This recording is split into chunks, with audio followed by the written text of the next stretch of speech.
करमाळा तालुक्यातील जे महत्वाचा समजला जाणारा श्री आदिनाथ सहकारी साखर कारखाना जो आहे तो भाडे तत्वावर देण्यास जो आहे तो करमाळ्यातील उदयसिंह देशमुख यांचा विरोध असं या संदर्भात जे आहे ते गेले 4 दिवसांपासून उदयसिंह देशमुख यांचं करमाळा आदिनाथ सहकारी कारखान्याच्या गेटवरती जे आहे ते हे आमरण उपोषण सुरू आहे। आपल्याबरोबर सध्या उदयसिंह देशमुख आहेत। काय सांगाल, गेली 4 दिवसांपासून हे उपोषण सुरू आहे, नेमकं काय मागणी असणार आहेत? आमचा कारखाना चालला पाहिजे ह्याला पाठिंबा आहे, पण कारखाना सहकारी तत्व द्यायचा नाही आहे। कामगारांच्या पगारी असते, वाहतूकदारांच्या पगारी असलेल्या आणि सभासदांचा मालकी हक्क राहिला पाहिजे यासाठी स्वतः तालुक्याच्या आमदारांनी सर्वसाधारण सभासदांचा कामगारांचा विश्वास जिंकून हा कारखाना निवडून आणला, चेअरमन झाले, त्यांचं अभिनंदन आहे। पण आज त्याच कामगारांचा, वाहतूकदारांचा, सभासदांचा चेअरमनला काय विसर होतोय? कारखाना 10 वर्षाच्या भारतात तुम्ही देताय, तर मग ह्या लोकांना विसरताय तुम्ही। आज आमचा 4था दिवस आहे, आम्ही एकच म्हणतो की त्या करारात ह्या लोकांसाठी तुम्ही काय तरतूद केलेली, कायद्याने तरतूद आहे, ज्याप्रमाणे बँकेची देणी देणं बंधनकारक आहे तसंच ह्या कामगारांचा, वाहतूकदारांचा, सभासदांचा मालकी हक्क राहिला पाहिजे ही सुद्धा ज्या तरतूद आहे। मग आमदार ह्याच्यावर खुलासा का करत नाहीत? भाडे तत्वावर कारखाना देण्यास तुमचा विरोध आहे का?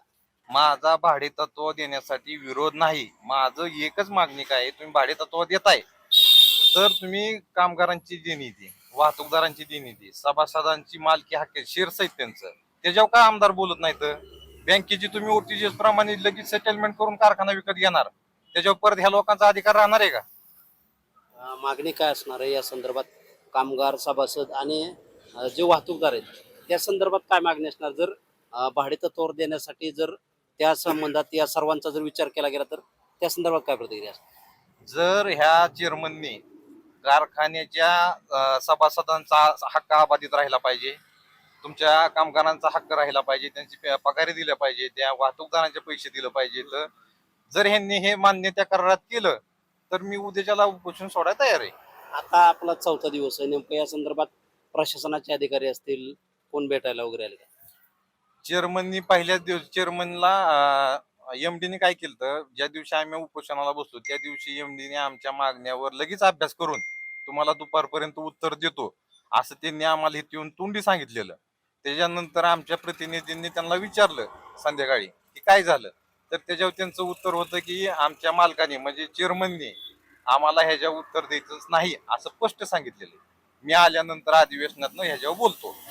प्रशासनातल्या अधिकाऱ्यांनी काय मध्यस्थी करण्याचा प्रयत्न केला का? प्रशासनातल्या अधिकाऱ्यांनी त्यांना सांगितलेलं आहे की ह्याच्यावर खुलासा करा तुम्ही, पण ह्याच्यावर चेअरमन एक शब्दच बोलत नाही।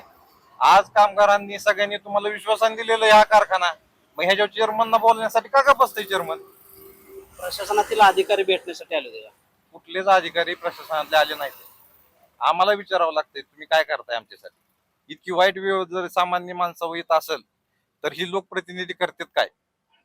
नक्कीच आपण पाहतोय की गेले 4 दिवसांपासून जे आहे ते उदयसिंह देशमुख यांचं जे आहे ते आमरण उपोषण या ठिकाणी सुरू असून भाडे तत्वावर कारखाना देण्यास माझा विरोध नाही, परंतु या ज्या भाडे तत्वावर देताना कामगार असतील, तसेच सभासद असतील, तसेच जे वाहतूकदार आहेत त्यांचा देखील विचार या भाडे तत्वाच्या करारावेळी त्याचा उल्लेख त्याच्यामध्ये करावा अशी जी मागणी आहे ती प्रामुख्याने उदयसिंह देशमुख यांच्याकडे असून अद्यापही 4 दिवसापासून प्रशासनाचे देखील अधिकारी या ठिकाणी भेटण्यात आले असून माझी एवढीच मागणी आहे असे देखील त्यांनी यावेळी केलं असून या संदर्भात जे आहे ते कारखाना प्रशासन कशा पद्धतीनं पाहणार व हे उपोषणासाठी सोडवण्यासाठी कशा पद्धतीनं प्रयत्न केला जाणार हे पाहणं तितकंच गरजेचं असून नेमकं हे उपोषण आंदोलन कधी थांबणार याकडे मात्र सर्व करमाळा तालुक्याचं लक्ष लागल्याचं आपल्याला पाहायला मिळत आहे।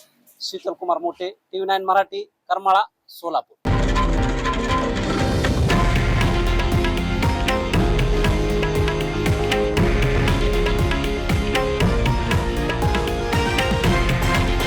हे आहे देशातील नंबर 1 न्यूज नेटवर्क आणि आपण पाहत आहात TV9 मराठी, एकमेव।